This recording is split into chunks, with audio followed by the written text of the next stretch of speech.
Hey everybody, what is up? Welcome to Pop Culture Philosophers. I am Rockin Robbie Billups, and welcome to a special presentation. It's a PCPSP tonight. Very excited. We're going to be talking about this documentary called No Straight Lines, The Rise of Queer Comics. I have checked it out. It debuts on January 23rd on PBS. It was absolutely mesmerizing to me. It was fantastic to me. And y'all know that I know a lot about comics, but they were talking about a lot of comics that I didn't necessarily know about. So we're going to sit here and we're going to talk about this. We had a few more people that wanted to be on the show. We'll see what happens, but we're dealing with schedules. We're dealing with COVID. So everybody just keep your thoughts with Brian and his family. And thank you all for being here. Station, pop, pop, boom. But I got my number one man here. It's Joe Corallo. What is up, my dude? Hi, how's it going? It's going swell. So, Joe, you brought this to my attention. So, obviously, Yes. This is something that you were excited to throw my way. So, why don't you tell us a little bit about exactly what this is? So this is a documentary about basically the rise of queer comics, sort of a little bit of what led to it, becoming such a big deal. It sort of starts from before they even had queer comics, goes into the people who were inspired by comics beforehand, and reading into things and wishing they could do certain things, and how sort of the underground comics movement in the 70s really gave people the opportunity after, at that point you're talking about 15, 20 years of a lot of repression because of the comics code and things like that. So you have that sort of going on, and as it evolves, you get things that maybe are a bit more like political, with sort of what happens in like the 80s with the AIDS crisis, and kind of talks us through queer comics up to fairly modern iterations, and like what happened after the 90s coming into the 2000s and 2010s. So Yeah, I really liked seeing you see a lot of the new voices up there. I even noticed Cena Grace being interviewed. I thought that was cool. And but for the most part, it's focusing on, what is it? It's Alison Bechdel? Alison Bechdel, yeah. Rupert Kinnard and Howard Cruse, Jen Camper, and Mary Wings. And names I'm familiar with, names I've heard of, but like in work that I've stopped in my shop, right? But I was watching this and I felt ashamed of myself that I'd never heard of is it the Brown Bomber? Like, the Brown Bomber, yeah, never heard of that. Got to get it. Like, is it collected, Joe? You're the collections expert, is it? It's collected, but it was collected in the early 90s, and it's like out of print. So it's one of those things where it's a weird mix of, it's hard to find, but also if you find it, you should be able to get it pretty cheap. But that's if you can find it. Like, so it lives in that weird realm. We're on a mission, PCP Army. We got to find that for me. And I really appreciate you throwing this my way, Joe, because and Brian wanted to be here tonight, but Brian's not feeling very good, and our thoughts are with him, obviously. Absolutely. But Brian wanted me to say that this was a very thought-provoking, inspiring, insightful, and moving documentary. And it really is, because even like there's that moment where they start getting into the AIDS era, right? And when AIDS was first coming out, right? And man, it hits hard, because one of the people being interviewed, they can't go on, they pull aside, and it has this emotional beat, but it doesn't feel exploitive or anything like that, right? And I love Rent, for instance. And Rent was something that was a response to somebody's personal experience with seeing their friends go through all this stuff, right? Yeah. And we appreciate everybody in the chat, by the way, being here. So thank you all so much. So that was really, really touching. And it's also incredibly inspiring, like Brian was saying, because it's the story of these creators, these artists, these cartoonists who find out that they can not just share who they are through the medium of comics, but that they're able to almost kind of define that identity as they're doing it, and the inspiration that they came through. And you mentioned the underground comics movement. And that's one of the things I really liked about it when I was getting into it. Like, I don't remember who it was, but she was saying, I saw the Crumb comics, and I was like, surely regardless of what you think about Crumb or some of these other underground comics, it shows you that it doesn't just have to be Superman and Spider-Man, right? So you get any thoughts on that, Joe, about that? That was a lot. I'm sorry, Joe. Oh yeah, no, it's fine. It's really interesting because I'll do a little anecdote about Howard Cruse and Robert Crumb.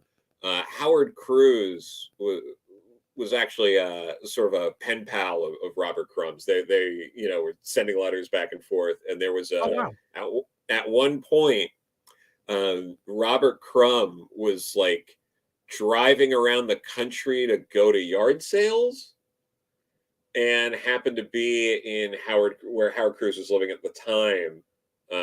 This was back when he was still living down south before he moved up to New York. And in a letter, it was just like, hey, I hear there's like this big yard sales or something in your area. I'm going to be hitting up and crash with Howard for a day or two, like on his couch, so I could like hit up these yard sales. How cool is that, man? That's awesome, man. For an Alabama yard sale too. You know what I'm saying? Yeah. I've been to Alabama yard sales. I know what those are like. I don't know what they're like in New York, Joe, but so Howard's a little bit of a mentor for you, right?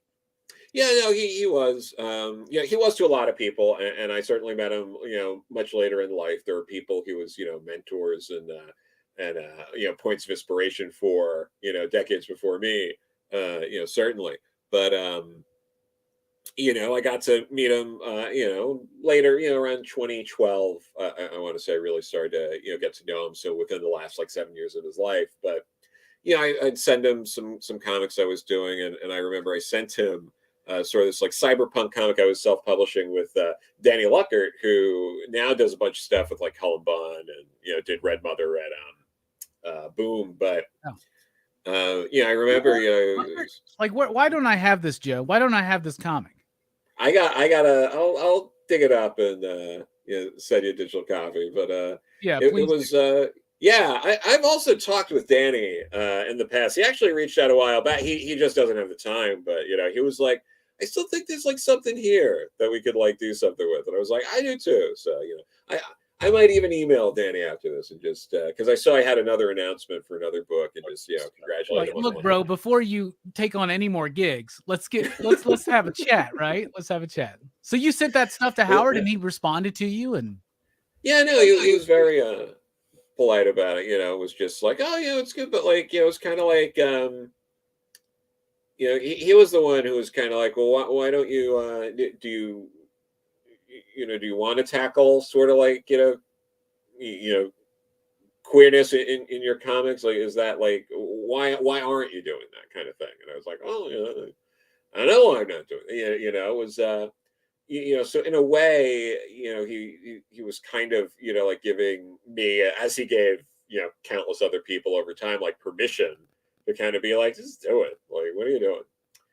And, the last comic I sent him was in a short comic I had in Dates Volume 3, which the anthology itself got an Ignatz nomination. So that was cool. But, it was a gay sort of like love story with like Japanese immigrants in Brazil.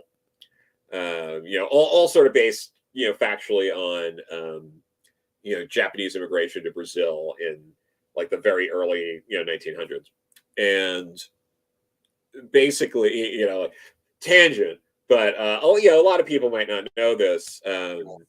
Basically, the Japanese and Brazilian governments kind of like, in a way, conspired to basically trick some Japanese citizens to come to Brazil to more or less, be like slave labor for their like coffee, plantations, wow. Like very, very cheap labor, things like that. And that's part of why there's a reasonable sized Japanese population in Brazil. By basically telling people, go live a new wonderful life in Brazil, and people took it up, and it was like, now you work on a coffee plantation. That's there's a lot of stories like that out there in different countries doing these sort of things, but that was something I'm like, no one ever talks about this, and I wanted to like sort of I was like, this is a chance for me to do a story because it was a historical fiction kind of thing. So I was like, ooh, I could put it in this backdrop.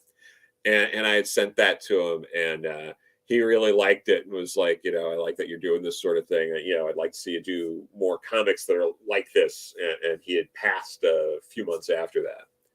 But so that was like the last thing I had heard from him was that email. Oh man. But yeah, but I mean, just over the years, I own some original art from him that I picked up, including a page from Stuck Rubber Baby. Really? Yeah. Wow. Yeah. So And is that the graphic novel that he did? Yeah. Okay. That's the graphic novel. Took a long time for him to do, but this edition is out of print. But they did a new edition through First Second. That Howard knew was coming out, but the edition didn't come out until after he had passed. So, he passed in November 2019. Yeah. The book came out, I believe it was in May the following year, 2020. So he knew that edition was coming out and everything. He got to, work on that. But what was the first book? Was that what got you into his work?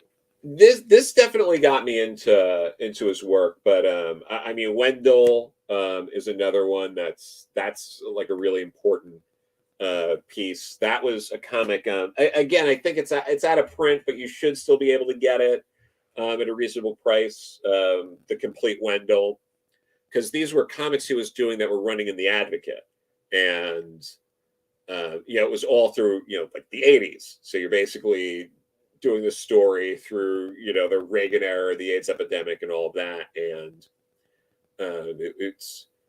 it's really great. It's the kind of thing, like, you'll read Wendell and you'll just be like, how is this not like an adult cartoon or something like that? Like, it seems like it would have been the perfect like 90s like adult cartoon on like an MTV or like something like that. But yeah, and when y'all watch this documentary, it's his importance is shown throughout everybody's interviews, right? Everybody, like, there are many people that mention him as an inspiration. Hearing his own thoughts, I really, really connected with him in that documentary. He's from Alabama. I'm from Alabama. So I was like, man, that's got to be, especially at that time growing up, because he was talking about, because it's Stuck Rubber Baby is like, it takes place during the civil rights movement and stuff like that, right? Yeah. And so that's man, what a rough time. You know what I'm saying? And to deal with that. And he didn't ever feel, in his interview, he never felt bitter. He never felt angry. He felt calm. He felt at ease with himself, with his work, with his life, with who he was. And it was damned inspiring to me. I will tell you that. 100%. Oh, no, I'm glad.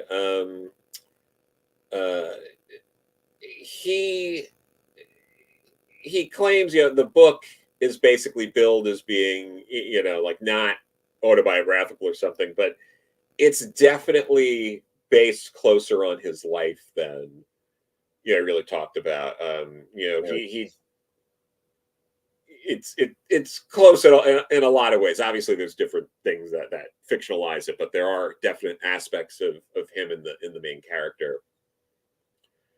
And it is interesting because you hear people in the documentary, like Alison Bechdel, talk about how, well, I was inspired to do, part of the inspiration for doing something like Fun Home was Stuck Rubber Baby. It sort of proved you could do it. And it did win the Eisner the year it was eligible for that. Part of what got it so he could actually, survive, because in the documentary goes into it. I don't want to spoil too much of the documentary, but they go into how he didn't, he got basically a 2-year advance to do this, but it was going to take longer. Part of what he did to survive while he was still working on the book is he was able to sell original art of the book as it was coming out to people. It was basically getting people to sort of like invest in the book, to be like, if you can, if I can get X amount of dollars, I'll put these pages aside for you. Yeah, and you'll kind of get like them when they're early done. crowdfunding, right? Yeah. I believe this edition even lists some of the people who helped make that happen in the back. Yeah. So, it says here, I am deeply grateful to the individual sponsors themselves whose advanced purchases of original art from this graphic novel made its completion possible. And in this includes Kevin Eastman, Tony Kushner, and Martha Thomas's, who's she's a friend of mine. That's how I met Howard. But keep in mind, like, Kevin Eastman's part of why that book Wow. exists. Wow, that's actually really cool. Like, Yeah. I just met Kevin Eastman this last year. Got to do a panel with him. He's a super cool dude. Very much into indie underground comics, and that's really cool to see that he helped support that project in particular. That's actually really, really cool. Definitely. There are other creators that are mentioned in this documentary as well. We were talking about Alex Bechdel. Why don't you tell us about her a little bit, about her work? And I thought that she did a fantastic job in this documentary.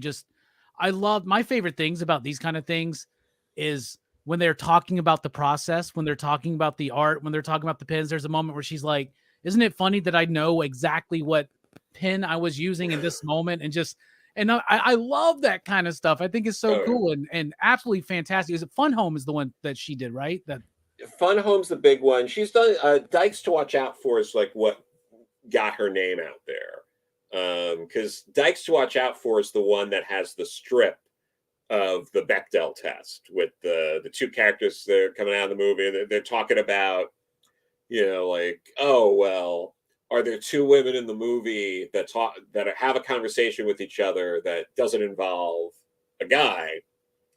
And obviously that blew up, and people still talk about that. But Fun Home is when she got like sort of this critical acclaim, and this is a first edition copy. I was able to meet her at Mocha Fest when she was a guest there some years ago. And Joe's not disappointing us with the visual aids and the show and tell tonight. I'll tell you that. Yeah, but she, slight tangent on this.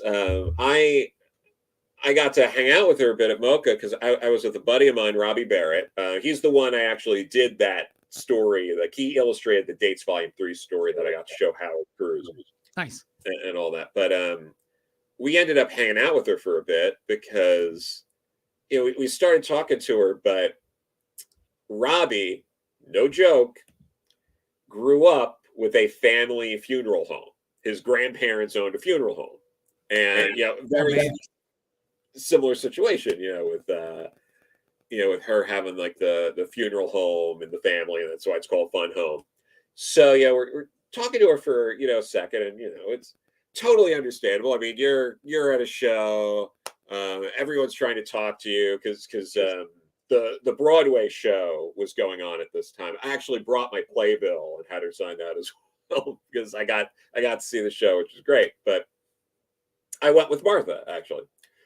But we're talking. She's being very polite, but I mean, people are burnt out. Everyone's like, "Oh my God, you're so great!" So you're doing that general, like, "Yes, thank you, thank you very much." But anyway, Robbie starts mentioning the funeral home, like, "Oh, I grew up with like, my grandparents had a funeral home," and we started talking about like, playing hide and seek in the funeral home and how like he was like, kids are sick and morbid. He's talking about like, oh yeah, he's like, I used to think it was so cool. Like, I'm allowed in the parts where like the grieving families aren't all, like you're like 6 or 7, right? And you don't comprehend exactly what's going on. So when he starts bringing that up, he brings up, like, I have a funeral home in the family. Like, she immediately, like you just saw like something, and like her eyes, she's like, oh wow. And they start talking for a while. And it was really nice. I got to get her wine. It was a fun time. Eventually, someone came to spirit her away because it's Mocha Fest in New York, and there's a table off to the side where it's like David Mazzucchelli and like Art Spiegelman and all that. And they're like, come the, this way. The real comic book people, right? That it's like, we'll take you away from the riffraff, man. Welcome to the Illuminati. But no, like it was great. We got to spend entirely more time than we deserved with her, which was wonderful. But because this was all in the Society of Illustrators, they had like the after party at the society itself. But yeah, it's it was a lot of fun and home, and I think it's the book itself, and she's done other graphic novels as well. Like Are You My Mother, and she has one in the past couple of years. It's a bit of a long title, and I'm blanking on the exact. But it's another like autobiographical comic. But Fun Home just being this really tragic story about like her dad being in the closet, and her kind of coming out and her relationship with her family. It's it's really great, and the film goes into that and talks about how all the sort of preparation she had to do for it, the reception, how the part of its success was getting reviewers to review it as a book, not a comic, which gets you a different kind of audience, and the kind of people that their bookshelf might be like Mouse, Fun Home, some Will Eisner stuff, Contract with God or something, and like not too much. Asterios Polyps up there, all the books from those guys, right? Yeah. Yeah, Sirius Polyp, Persepolis. She said destroy. Yeah, she said destroy, cherish. But no, it's but it's great, having people like that getting to talk about their inspirations, and she got to do this, or in part because of Howard Cruse with gay comics coming out, and there were a lot of people that, not just in that documentary, but like a lot of people out there who saw books like that coming out, and it was like, oh, I can do this. And a lot of credit needs to be given to Dennis Kitchen, because from Kitchen Sink, so everybody knows, from Kitchen Sink. Yes, it's his impact in comics it's just astronomical. I mean, you wouldn't have like so much of like the underground comic scene was able to get like legitimacy through Dennis Kitchen. And for people who aren't familiar with Kitchen Sink Press, I highly recommend tracking down a copy of Kings in Disguise. It's an incredible book. What was it? Actually, I have my copy right over there. But it's an important book. They actually did a sequel to it a number of years ago now, but like many years after it originally came out. But he worked on some incredible books, really important books, and I believe right now he is the caretaker of Howard Cruse's original art collection. That if there are people out there who are interested in what else Howard had in his collection, that he's handling that. Yeah, because you see in the documentary when Howard's being interviewed, he still has a ton of original artwork that he's showing off. He's got filing cabinets up. I love he pulls out one. He goes, "These are all my ones that are about acid that I drew when I was on acid, or about the experience." And that's when I'm like, I got to read some of his books, like 100%. Yeah, absolutely. It's great. I mean, a lot of his stuff, he's got some stuff online that he did like one-page kind of comics sporadically. I own one of those too. And he does, they're gigantic, he does it's much larger than like, it's like 11, it's bigger than the 11 by 17. It's like, it's got to be like, 22 by something. Yeah, he was saying like Stuck Rubber Baby, he was doing like two and a half times the size or something. That's like Jeff Darrow type stuff, man. That's like, that's a lot. And there's a lot of detail in that. And in the documentary, he's talking about I wanted to have, more sophisticated shading. I wanted to go deeper into it. I wanted to have more texture, and it does. His line work is great. His cartooning is great. Seeing those pages blew my mind. That's some of the best stuff I've seen pen to paper and ever. Like, it's fantastic. And you have a page. I do have a page. It's pretty brutal page too. I'll have to I don't want to spoil things. It's a little bit of a spoiler, so I don't want to. Yeah. So it's huge. You got it framed, or is it? I got it framed, and it is heavy. It's just so big. Hell yeah. I was really fascinated with Rupert Kinnard's story in this documentary. I not just as a gay man, as a black gay man, as a black gay man cartoonist, right? Yeah. Working a lot of these things out on the page, it seemed from the interview, right? And I found his story incredibly fascinating. Well, what can you speak on him and his work? Yeah. He is someone, I don't know and haven't interacted with as much, but he is definitely really impactful in terms of a lot of that, because he's also, coming at this as a paraplegic as well. And he, like later on, like as you're alluding to, he wasn't born that way. It was an accident. So he's constantly evolving and thinking about different things, in a very thoughtful sort of way. If you watch when you watch the documentary, he is easily one of the most compelling people in the documentary itself, because he's just talking so raw about everything in terms of how he felt about the not just comics, but like how they intersect with your life.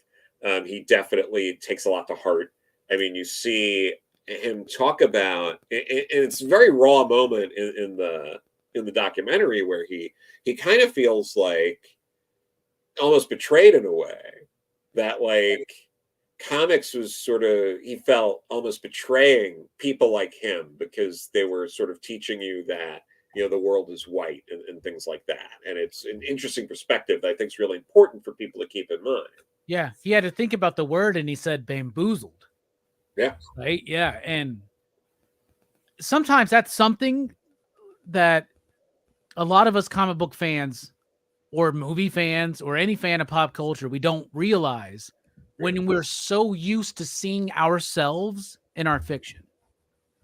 We don't realize how obvious it is when you don't see yourself in fiction, or how non-obvious it is, and how that can fuck with you and your sense of who you are and your identity. And seeing these individuals explore these thoughts and these feelings in this documentary, it's relatable, it's powerful, and my favorite sense of it is I feel like they're all, for the most part, as comfortable as I am in my fucking skin, which I don't think none of us are super comfortable in our skins at all times. You know what I'm saying?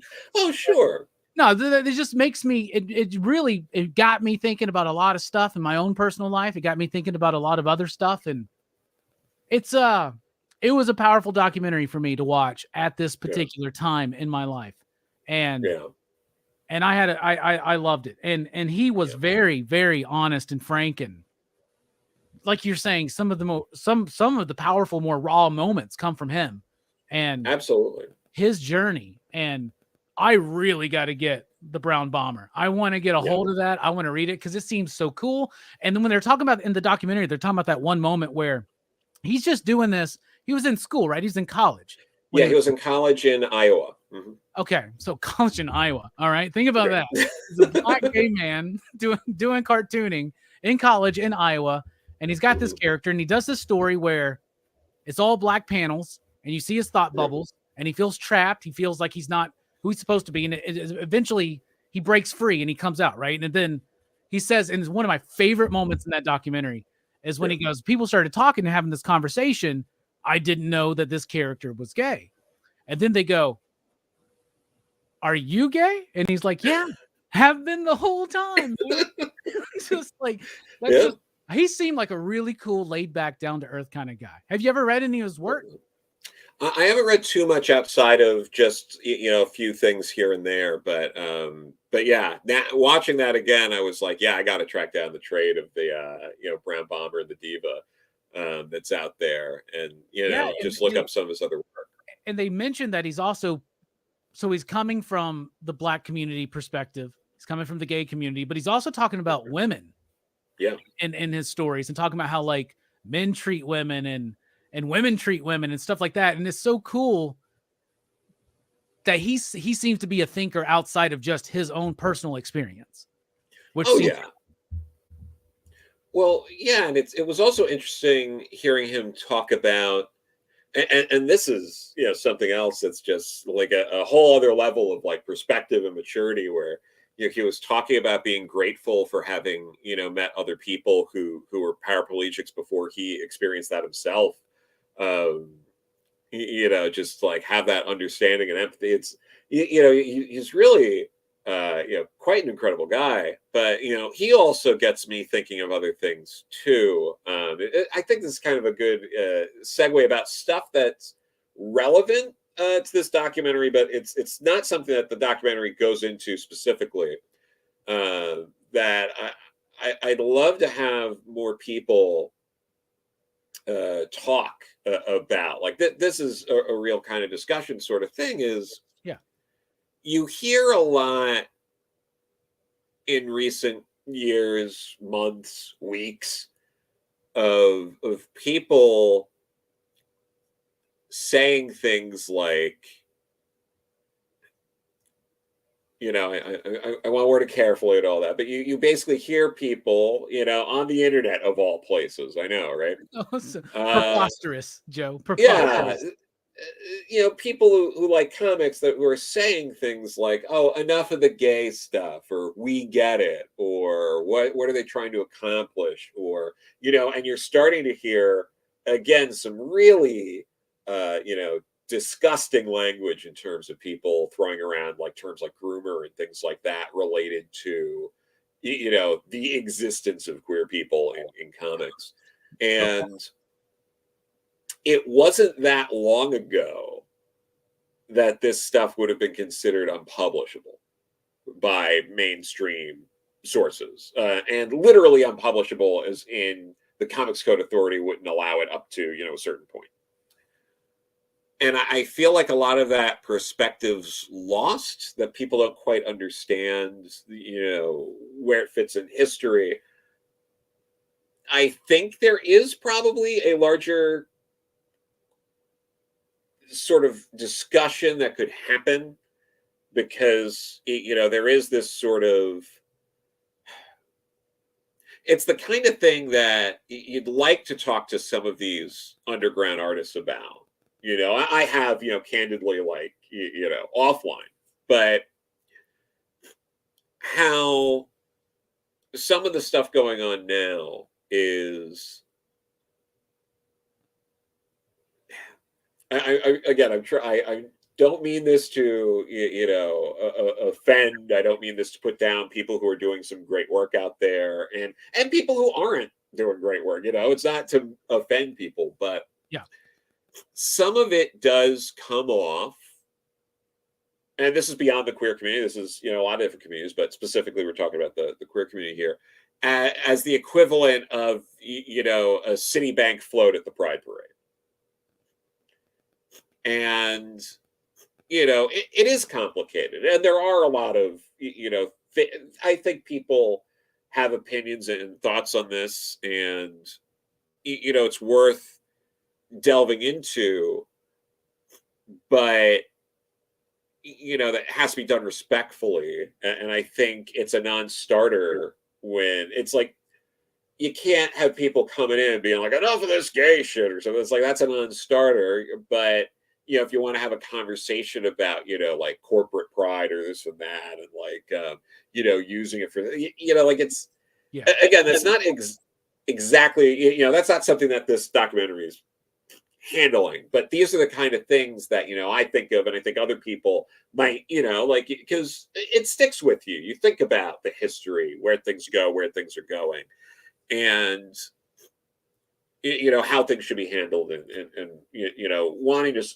that we should be supporting this kind of stuff. But it's okay to not like every single thing just because it's a queer story or whatnot, but that there's ways to handle it, there's ways to discuss it, there's ways to see things get improved. And it wasn't that long ago that the only way was through underground comics sold in head shops and things like that.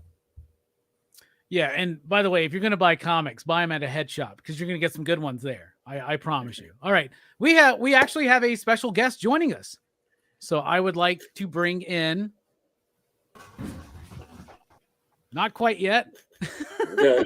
Not quite yet. Almost. I'm waiting. There we go. It is Vivian. Hello. Nice to meet you. Hi there. How are you? Hi.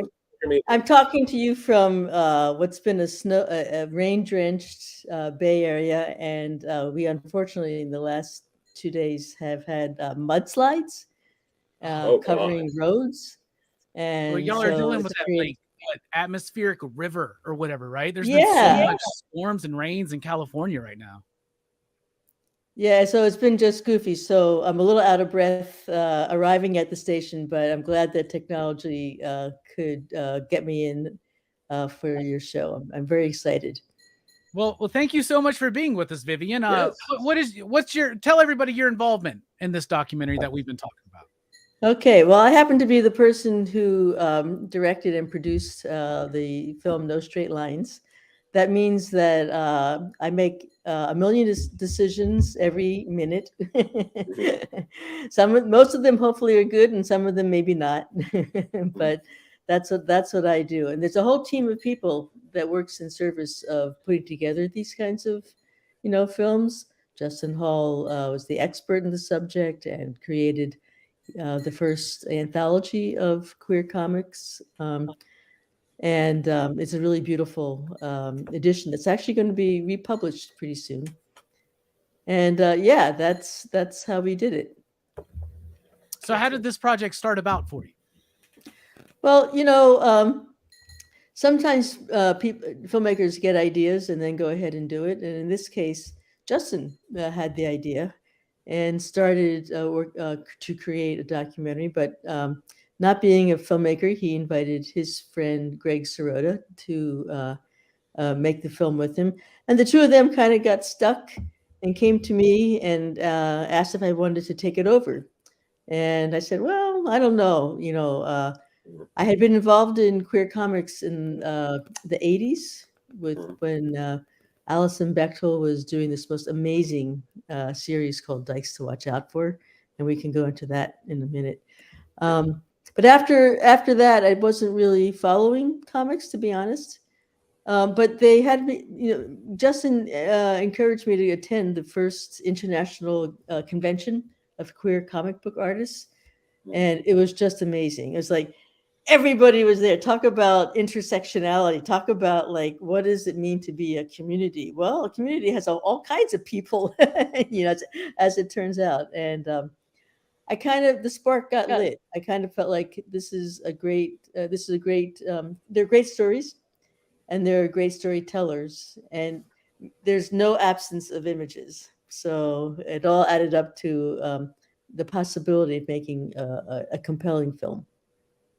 It is very compelling to me. I loved it. I thought it was absolutely amazing. I'm super stoked for its PBS debut on January 23rd, in case anybody needs to hear that date again.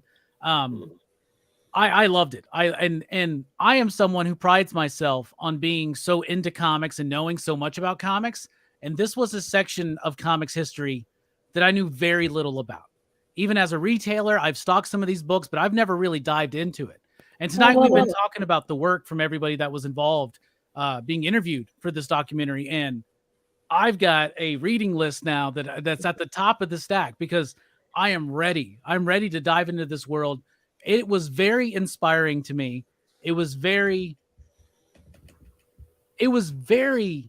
powerful. for me to watch this, and y'all did an absolute fantastic job. Thank you, very kind. Well, was it like the subject matter, like you didn't feel like you cared, or does it feel like you didn't care about it, or that you weren't invited to the party? Like, well, I mean, maybe there is a little bit of not invited to the party aspect of it, but for me, it's because I grew up reading, the capes, the superhero, all that kind of stuff. So I was very, very mainstream. And even now in the comic book community, when we think of independent and alternative and underground comics nowadays, we're talking about Image Comics and Boom Studios. Like, those are still like corporate comics to me, right? Yeah. But growing up in reading comics in the 90s, reading stuff like Daniel Clowes, reading stuff like Peter Bagge, and when I saw the connection to underground comics, I made a connection in my head watching this documentary when people were like, and I don't remember who it was. I want to say it was Mary Wing saying that she saw an R. Crumb comic. She's like, why can't I do the same thing, but for me? Right. Yeah. And that led me into, and that just hearing these people's stories, hearing about, what I love about comics is it's one person pen to page and they're telling that story. There's nobody else involved when we get to the real nature of what we can do with comics and graphic novels. And I love story, and I love expanding my world by hearing different perspectives. And there was a lot of powerful stuff here that was very important for me, especially going on right now. So you did a fantastic job with this documentary. I really encourage everybody to check this out. Thank you. It's not like a linear, straightforward, traditional who did what when kind of documentary that's just there to give you the facts. I was caring more about stories and people's experiences and people's lives and, the troubles they faced and the solutions they found to work it out. I love what you just said, actually, two things. One, that all it takes is a pen and a paper and one person, just like one person letting out opening up their heart. And the other thing that you said that's really important is just how important it is now, because freedom of speech is on the line. And that's really scary for our whole notion of American democracy and what it means to be, a member of this, a citizen of this country. And we have Maya Kobabe, one of the young artists who got kind of introduced in the film when the film was premiered. It was 2021 at Tribeca. And now Maya's book is the most banned book in this country. I mean, we're talking about genderqueer right now. Yeah, genderqueer. Yeah, absolutely. And that's one that we stock at my store, and I'm in Alabama, and so. But I'm like, it's an important book to have. We need to have, because there's a lot of customers that I have. I love the youth today because there is so much more expression and so much more. I don't know if this is the right word, but language to describe certain things that wasn't there when I was growing up, right? And I'm inspired by the youth that come into my shop, and I want to make sure I have stuff for everybody, and comics are for everybody. And that's what I love about it. And this documentary really celebrates that. It really tells these stories. And like you said, it's not done in a linear way, but it's done in a way that is very compelling. It gets heavy when it needs to, but it also has this light approach. And I just wanted to mention, I'm pretty sure it's Jen Camper, right? Oh yeah, it's got to be. If it's light approach and heavy at the same time, then it's Jen Camper. Yeah, I have got to read her comics because you do a great job, y'all do, of showing some of the comics, right? And you animate them here and there, and her stuff is hilarious. Like, I want to read that stuff for sure. So you've introduced me to a lot of creators that I gotta know more. People like me, we got to do more. We got to do better. Yeah. We got to, like Joe was saying, there's conversations to be had, and I'm right here. Let's start talking about especially intergenerational conversations that need to be heard. Yeah. I love your point about how the new generation of not just comic book artists, but just the new generation are kind of exploding with a new voice and a new way of thinking, and much more expansive, than everybody else. It's really, really fun. Yeah, no, it's great. There's also, still, you know, a lot of the old guard that are, you know, putting out work too, or would like to put out work, and it's great. You know, seeing I was lucky enough to collaborate with Rachel Pollack, who was one of the first you know, trans women to write mainstream comics. We just did Totally, I'm so impressed. yeah, we co-wrote a comic called The Neverending Party that ties club kid culture into you know, a Dionysus cult, and there's you know, Wow. yeah, you know, I'll have to send it to you sometime if you'd like. Yeah, I mean, Rachel really is like the benchmark for the start of trans comics. Yeah, no, I was on the phone with her the other day. You know, she's been going through a hard time, you know, with you know, going through cancer diagnosis again. Oh, I'm so sorry. I didn't know that. You know, thank you. Yeah, no, but she's you know, so she's going to see how things go. But you know, I did get to visit her back in September, and you know, she's still hopeful. We're trying to. They finally reprinted her Doom Patrol run at DC.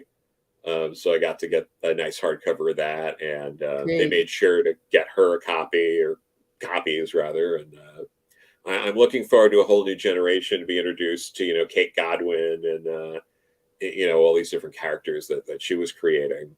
Well, see, that's the thing about comic book stores is like that's really a great way to just like go from shelf to shelf and stumble onto things. You can do Oh, it yeah, on, you know, obviously on the internet. We all do it all day long, yeah. but there's something about actually like being there and smelling the ink on the paper.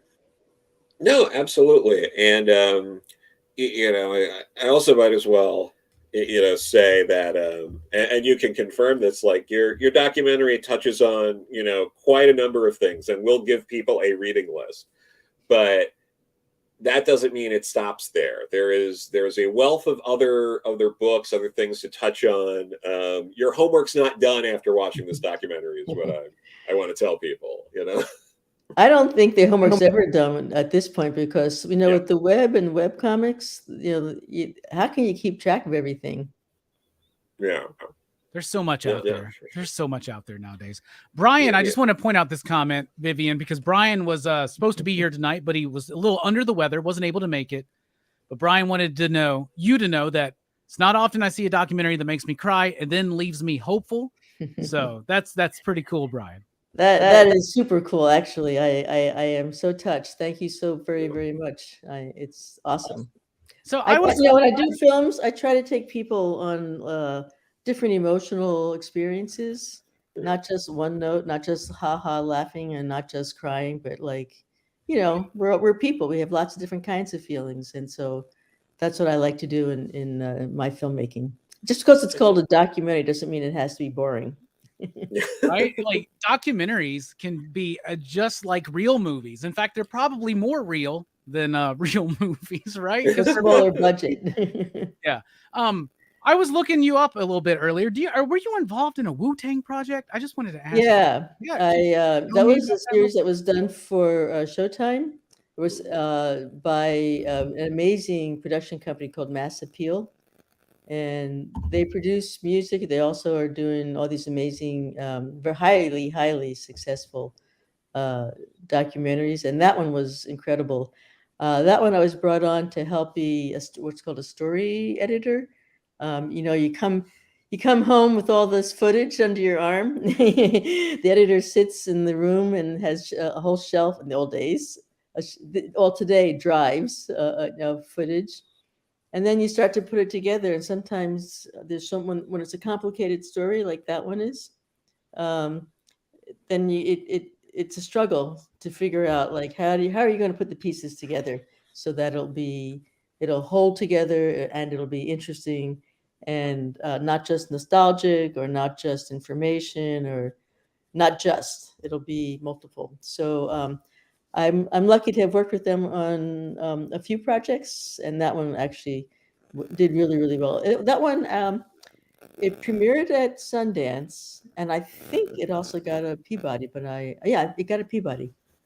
Yes. So Well, that's on my ever extended list after watching this documentary. for sure. Was watching the Wu-Tang. I'm Mhm. gonna write that down right now. Yeah, it's really great because they had all this conflict among the group, and they hadn't talked. Many of them hadn't talked to each other for a long time, and they came together for the experience of telling the story and having this documentary be told. And it was just really touching to see how they could do that. Set aside their old grudges. Yeah. Yes. That's really cool. So do you like sifting through, like being a documentary filmmaker, do you like sifting through all this stuff and finding a story to tell that's compelling? And yeah, what do you like about that? Well, first of all, the step one is before you come back with all the stuff to sift through, step one is to figure out what story you want to tell. Because if you're dealing with a subject like Wu-Tang Clan or like, 5 decades of queer comics, you have like a million different paths you could take. And so step one is just figuring out, okay, what part of this big universe of stuff am I going to try to wrap my arms around? And then when you come back, you still have a lot of extra stuff. And it takes time. The luxury of being an independent filmmaker is you're independent. So you don't have like the, big boss telling you what to do or that you have to finish it by Friday, 5 p.m. or else, so you're not having to slap it together. So it's fun. Yeah. What was the story you wanted to tell with No Straight Lines? Really what it boils down to is to show stories of people who faced different kinds of troubles, be it coming out or be it bad relationship, whatever the situation was for them, and overcame them. Not to say that everybody's perfect, not to say these are all masterful people who've, experts on life and the heart. But I wanted stories that would inspire a new generation. And especially, I don't know whether you're aware of this, but in the queer community, queer youth, the incidence of attempted suicide among queer youth is by far exceeds the general population. In other words, queer youth are more likely to attempt suicide than the others. And that's a terrible, like we think we've arrived at a new day with more equality and more freedom and, gay marriage or whatever. But still, our youth are traumatized and they need our help. So I really had that in mind. Not to say that a documentary film is going to save the planet. It's not. Sure. But I know that there's going to be a few young people who are going to watch this and it will help them get across, whatever obstacle it is they're facing. And perhaps use some creative outlet, be it, comics, drawing their own, or be it music, whatever it is, or poems, maybe write a poem. That was my goal. Yeah, I'm also curious, since you cover a lot of ground in the documentary, but as we were saying, there's still a lot of other stuff out there. Are there other either books or creators or zines or anything that that maybe you get to touch on or talk about as much in the documentary that you also think people should check out? Well, definitely Rachel Pollack, for example. Here's the dilemma I face as a filmmaker. I didn't want to do an encyclopedia because that is the definition of boring. Yes. We all agree that is the definition of boring. So that means you have to exclude people and you have to exclude stories. So in this case, even having 5 people, it was hard to keep it intimate. Normally I would have had 3 people in an hour and a half film. So I would say Rachel Pollack in particular, Diane Green, the whole notion of evolution of trans representation in comics, really important. We have one person, Dylan Edwards says, "Oh my God, remember the moment when I saw, Alison Bechdel's comic and there was a trans character in it and say, oh my God, I exist." It's so affirming to have yourself represented in, these images. It's really, really, really important. Well, it sounds like that could be a whole other documentary that would be just as important to make as this one, so. Yeah, it sounds like I assume Rachel's been interviewed a lot, right? I believe so. Yeah, I know she's also been, figuring out like a memoir, things like that. So, Mm. but yeah, no, I mean, there's plenty there, and even some of the what was it? There's I'm blanking on the name of the artist, but there's a graphic novel that came out some time ago that Howard Cruse actually recommended to me called Marbles, Oh yeah, and Ellen Fournier, yeah, right? that's it. Oh my God. I can't believe you're mentioning that. That is one of my favorite books, and Ellen is one of my absolute favorite of Yep. artists. Oh my God. Yeah, it's an incredible book, and I got that recommend. That was the first thing Howard recommended to me when I asked him. I'm like, what's a graphic novel like you think I should read? And without missing a beat, he said Marbles. Oh wow. Oh man. Now I'm gonna cry because you're making me really feel like Howard is here in the room, and Yeah, he was talk about like somebody who was inspiration. That was his middle name, I would say. He was yeah, just, and by the way, from Birmingham, Alabama. yeah. Yeah. It's I think a lot about the time he once said he was like Stonewall was my favorite bar before the riots. Just like he'd just say things like that just stick with you. It's just Well, so one of funny. the points in the film where absolutely everybody laughs is when Howard says, "Well, I stumbled on I was at the Stonewall riots, but I was high on acid." Yeah, He says he stumbled on them, right? Something like that. Yeah. yeah, You can just imagine what that would have been like, and what a memory to yeah, have all your life. Yeah, no kidding. The Howard seems like a character. We were talking about him earlier, yeah, with Joe's involvement, just chatting with him and stuff, and that was really, really cool.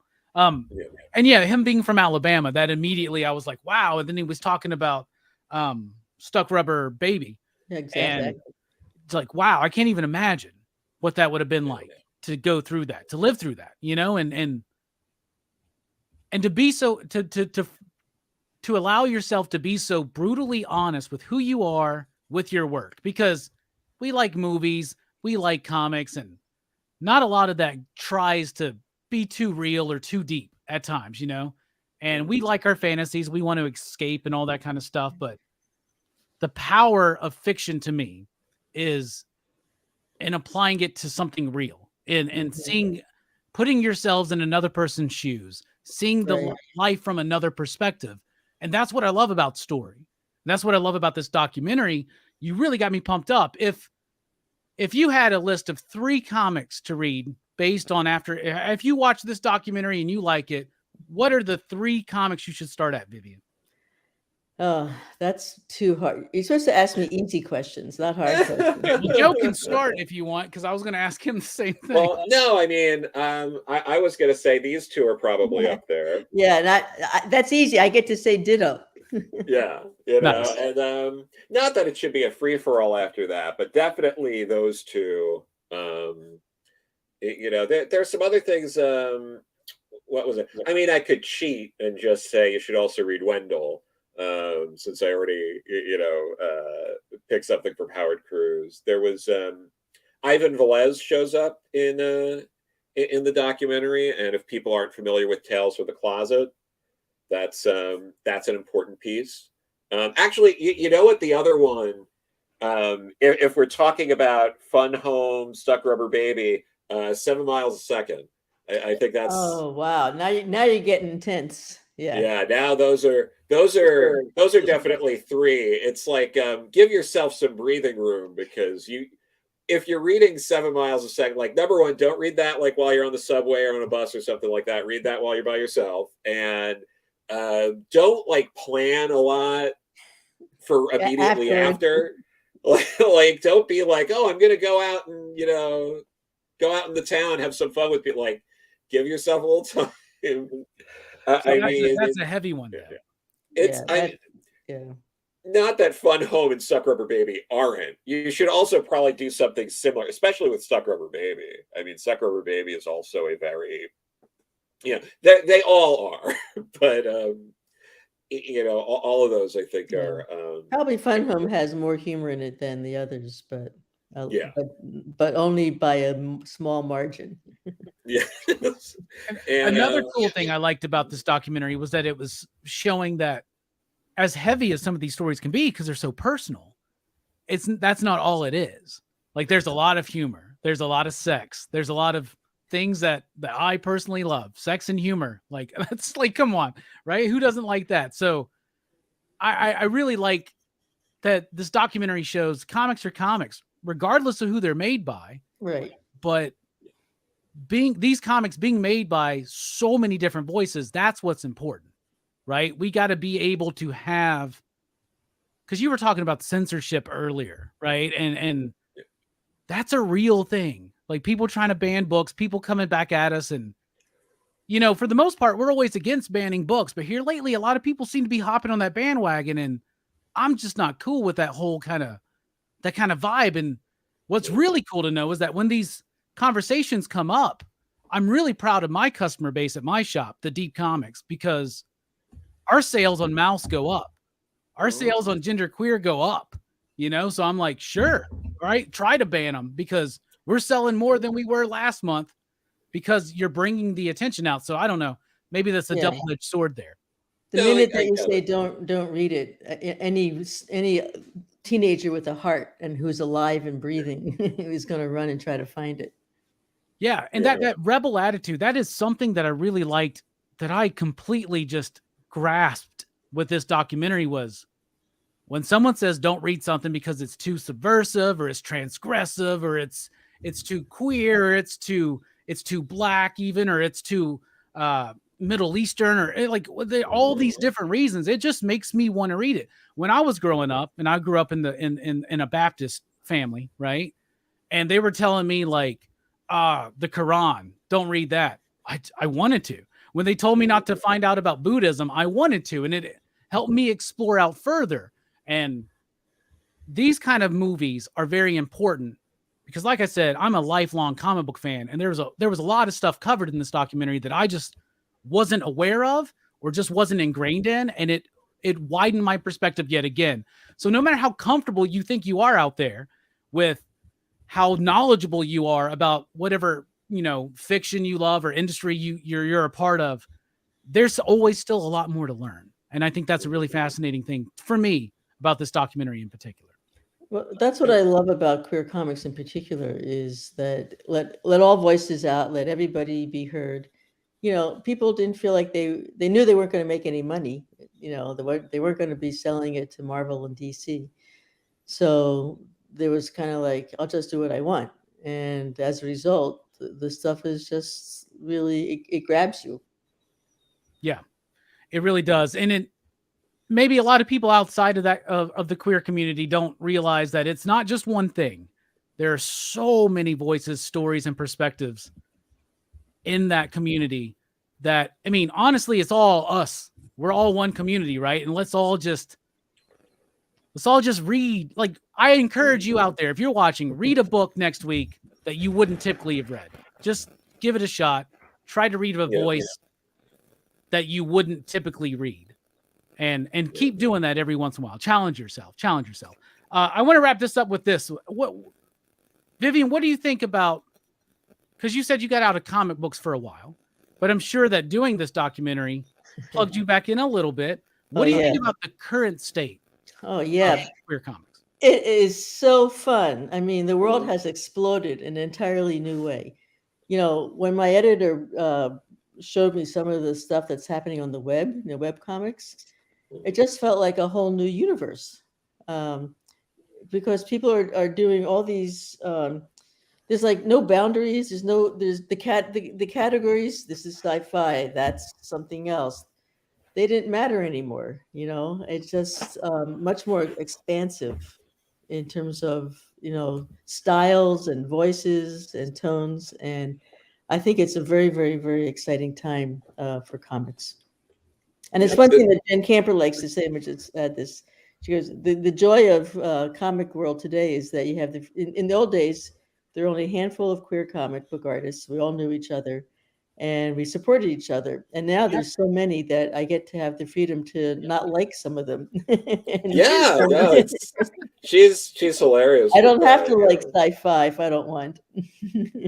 Yeah, this was one of the this one Black Key Incubus is one of the web comics. Yeah, obviously they sell it for print themselves at like conventions and stuff like that. But this one I really liked.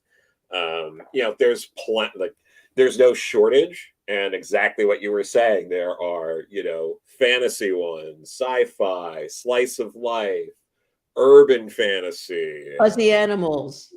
animals, historical fiction. I mean, any genre, obviously, romance and all of that, like horror romance. There's a lot of you're seeing a lot of genre bending in web comics, and I think it's it's really incredible what's going on in like that space.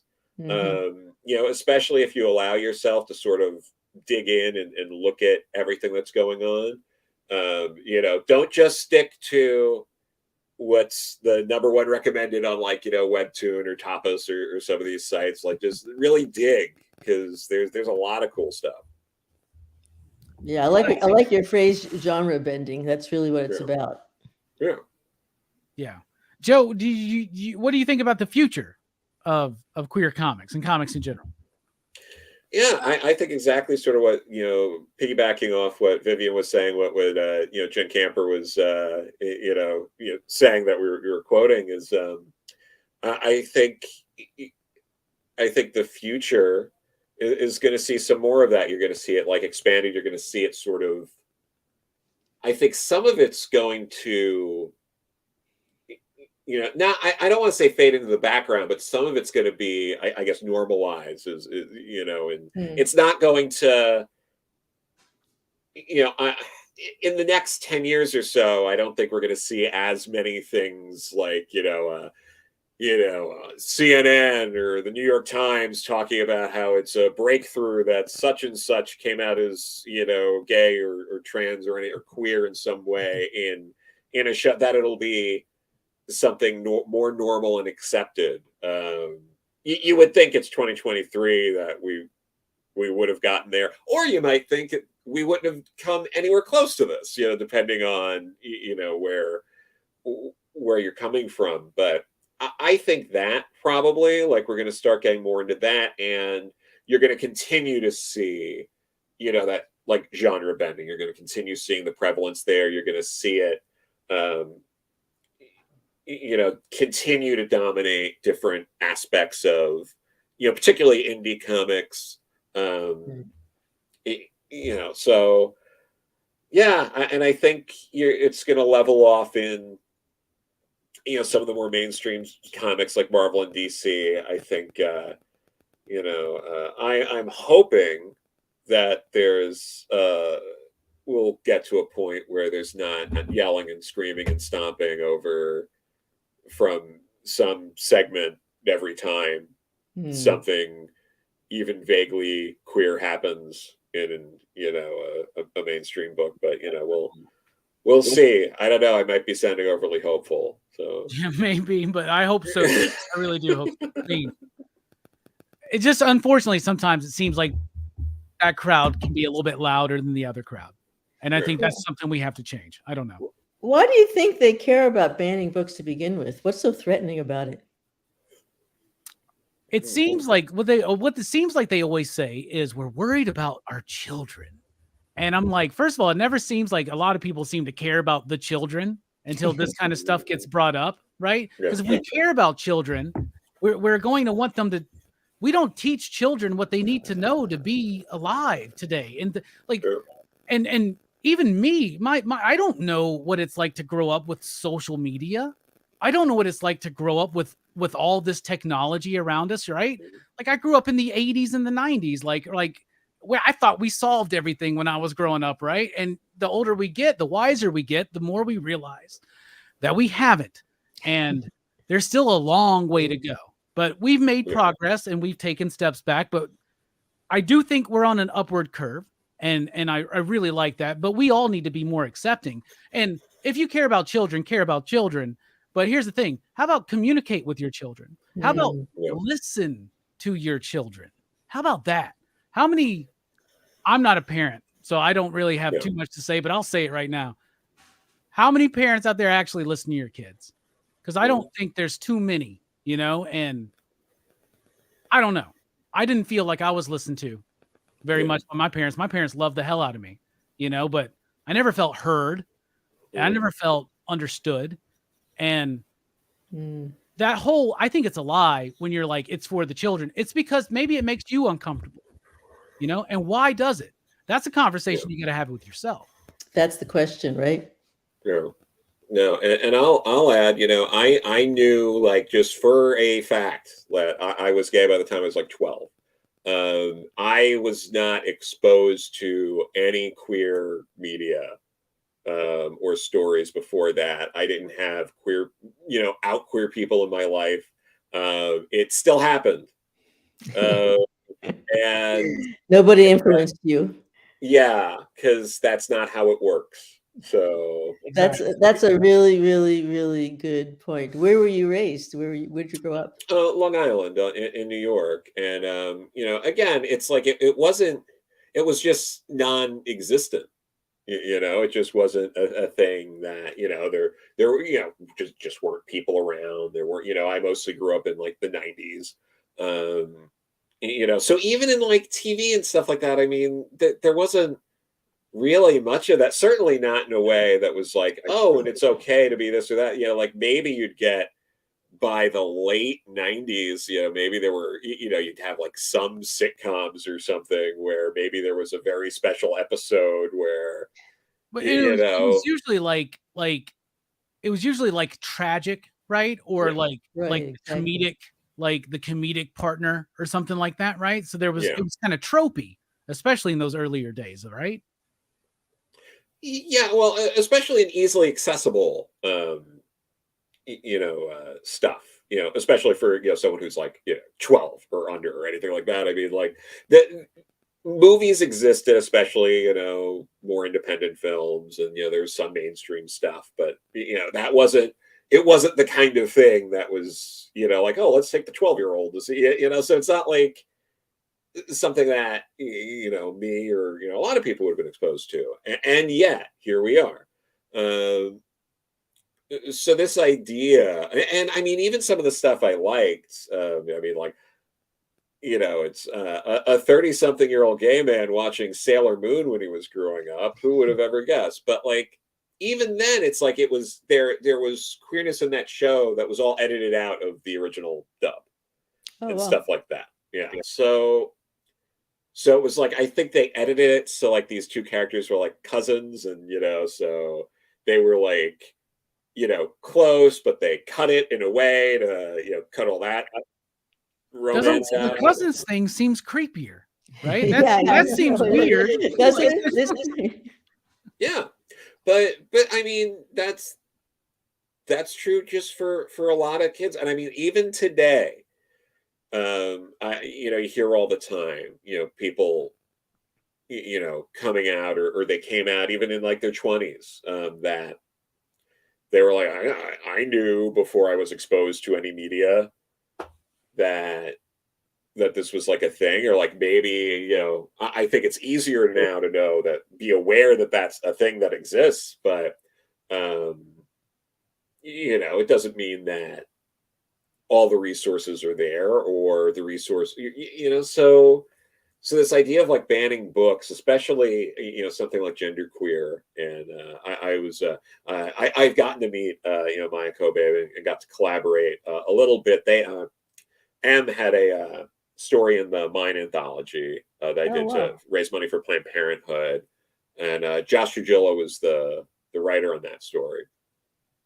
But Maya does, it's good work, and it's stuff about, Maya's life, and why it's this like extra layer, I think, of I guess nefarious is the word. I don't know, but to be like, your life is banned. People can't learn about your life. Seems like an extra layer of like, what? Like, it's there's something wrong with that for me, because also you cannot read it. It's okay. Like, that's, nobody's forcing you to open it up. yeah, you don't have to read it.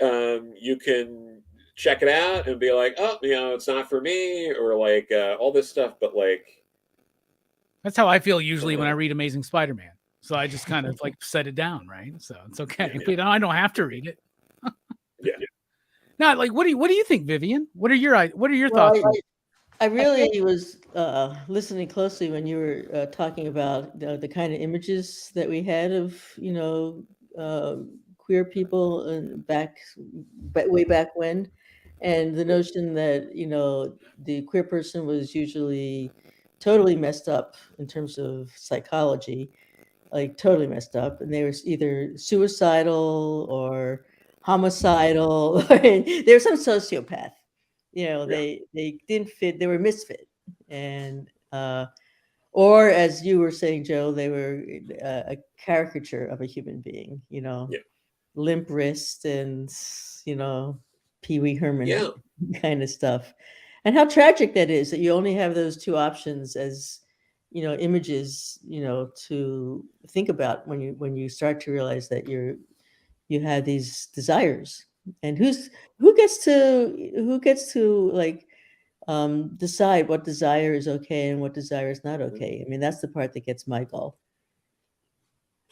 Yeah, I mean, a lot of it was, throughout the 90s, like, even it would just be jokes about, a hairstylist or an interior decorator, or like, the organist at the church. Yeah, and it would also be stuff where the joke would be, more often than not, is like, the dad or, the main male protagonist or something doesn't get that the hairdresser or the interior decorator is like hitting on them or something like that. And, like that kind of stuff. And it's just so bizarre. And I mean, some of the stuff that would happen would be a lot worse than that. I don't have to get into that, but I've gone back and watched some things, or watched things I didn't watch back then, and have been kind of blown away by the big reveals, or like the kind of things they would do, like movies like Soap Dish, and things like that you're like, oh, I remember watching this, and you watch again and you're like, oh my god, that's like horrific. Why is that the punchline? Right, but it makes me think of Alison Bechdel's Fun Home, book that was a bestseller for a year in the New York Times, and morphed into a musical and won all those awards. And it's a story in part about her discovering that her father was a gay man and had affairs with some of his students, among others. And so it's really talking about how this person, Allison, like had no clue that her father was gay. And like that speaks to the fact that, we just couldn't imagine other people besides ourselves. Like there was this whole process of unraveling and revealing, like the onion of, oh, there's gay life outside my own head. Yeah, that was something very, very compelling. I got to read Fun Home now. It's on my list. Really good. I got a giant list: Marbles, Stuck Rubber Baby, Fun Home, Kings in Disguise, 7 Mile Second. Was that the one? Yeah, that's a tough one. Yeah. I got a star next to that one. Make sure I don't do anything else that day. And Tales from the Closet. Got that all. Yeah. Tales from the Closet is truly awesome. Ivan Velos is such a talented person, and he's one of the people who went from doing alternative stuff to getting accepted in mainstream comics, and then he kind of toggles back and forth. I guess he does more mainstream stuff than the other now, but he had a run on Ghost Rider in the 90s that I think still needs to be like collected in like trade or a hardcover or something, but hopefully they get to that. And they put out a bunch of his stuff with Blood Syndicate, because they did the big milestone like compendium that has like the first 12 issues of like Blood Syndicate, Static, Hardware, and a few of the other titles. So I think they already solicited like the second compendium, which continues that, but I mean, he did a lot of groundbreaking stuff in Blood Syndicate. There was a trans character in that's like seated in that, which I think came out within months of Kate Godwin in Rachel Popp's Doom Patrol run. So yeah, like Ivan is definitely someone who I wish got more love from the industry, got to do more things, but I think I could say that about a lot of people. So. Absolutely. Okay. Well, we're gonna wrap this up. I appreciate you being here, Vivian. I appreciate you. And I apologize so much for being late. There was a mudslide that covered the road I usually take, and we had to go around the hill. Well, that's a pretty good excuse. That's the best excuse I've ever had, because I mean, until then, the best I ever got was we're having a horse catastrophe. That was my buddy who works at a horse ranch. Oh, wow. Okay, I believe you. That was Brooks, by the way, Joe. That's amazing. Vivian, thank you so much for being here. I really appreciate it. Last push. This documentary is on PBS January 23rd. Why don't you just, here it is, last push. Right, and it'll be available if you go to the website pbs.org and type in No Straight Lines. Streaming starts January 24th. So live broadcast around the 23rd, depending on what city you're in. But really, everybody should just go pbs.org, download the app, and watch it for free for 3 months' time. Awesome. Thank you for all you're doing. This is like an amazing program, and I'm so proud of the space that you're offering people for this, discussion that you're having, and it's excellent. Well, thank you so much for being here, and Joe, thank you for being here. And you mentioned that it's time to have these conversations, and this is a space to have these conversations. So let's have them, Joe. We're going to have these in the future. We're going to have these conversations, and we're going to do it. And maybe I can get Joe to work with me on a suggestion list of required reading afterwards when you watch No Straight Lines, because it's a great documentary. I highly encourage it. I'll give it 5 digs. What about you, Joe? 5 out of 5. Yeah, same. It's hard to give it any less than the directors here. But not a fair vote. No, but it's very well paced. I watched it again today, and I thought, I'm gonna have to, pause it and do other things and come back, but I ended up just watching it in one sitting. Yeah, well, there's a commendation right on. And when I got done with it, and I watched it again today as well, I didn't get to finish it because I was like, oh man, we got to do the show. But I wanted more of it. I wanted more. I wanted it to be like a Ken Burns style, like 10-hour long thing, right? That's what I wanted. So, but with better music than his. His music just drones and drones. And I'll never be able to watch 3 notes over and over. Don't get me started. Joe, send me your reading list too. I'd love to see what's on it. Please contribute to it. Let us know. You got our emails. Let us know. Yeah, and actually, I'd like to post the reading list on our website for the film. Oh, absolutely. Well, Joe, now I'd be happy to credit either of you. If you send us stuff, we'll say this is your recommendation. Nice. Awesome. Thank you so much, everybody, for being here. Thank you out there in the chat. Y'all have been the best. Check out No Straight Lines, The Rise of Queer Comics, January 23rd. You can stream it on 24th, pbs.org. Do it. We're dipping out. Thank you so much. Stay